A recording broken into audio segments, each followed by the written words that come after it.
Pablo Picasso once said, "My mother said to me, if you become a soldier, you'll be a general. If you become a monk, you'll end up as the Pope." Instead, I became a painter and wound up as Picasso.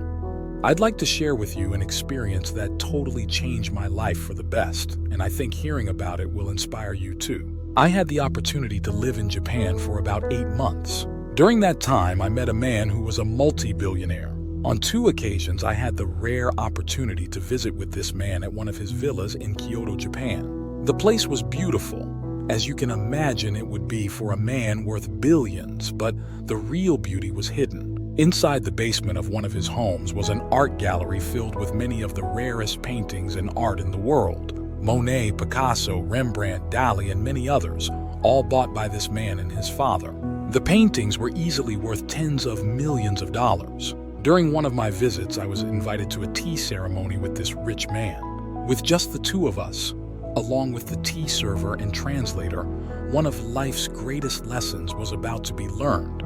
As I stood inches from this man and looked at him and all his great wealth and success, I asked myself, why was this man so incredibly successful? Was he that different from everybody else? Physically, no. Mentally, yes. For the first time, I realized he and I were similar.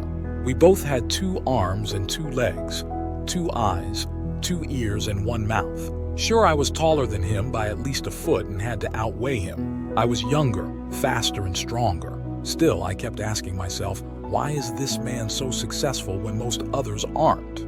Then it hit me. The reason he's a billionaire and living the kind of extraordinary life most others will only dream of is because he's different from the neck up. More specifically, from the eyes up. His thoughts and beliefs are different from those of all others. He never put any limits on his income. He never saw himself as only a $40, $50, or $100,000 a year person.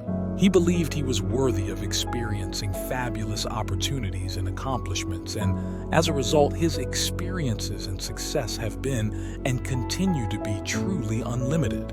Yes, like any other human, he faced times of fear, doubt, and heartache that could shake the very belief right out of a person.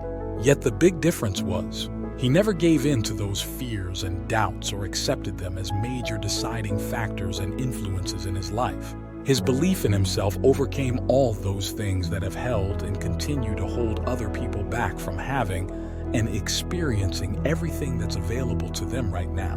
The lesson to be learned is, if I told you that I'd give you $2 million but you wouldn't be able to use your legs, would you take the money? Okay, what if I said I'd give you another $2 million but you wouldn't be able to use your arms again? Would you take the money? I'm betting you said no to both questions.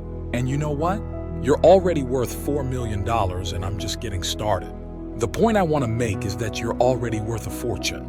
Your success and the kind of life you can have right now are beyond anything you've ever dreamed of. That's why I want you to start dreaming it and seeing yourself having that kind of life right now. You've got to dream it, see it, and believe yourself as having that kind of life before your mind will accept it as your reality and pull you irresistibly to that which you're picturing and believing. You and that billionaire in Japan are no different from each other, from the eyes on down. You're both human beings. The only difference is in your thoughts and beliefs. For if you will truly believe, as that man has, that you can have, be, and do whatever it is you want, and you can have, be, and do every single one of those things right now, you will absolutely experience it. Just ask the billionaire who's living it.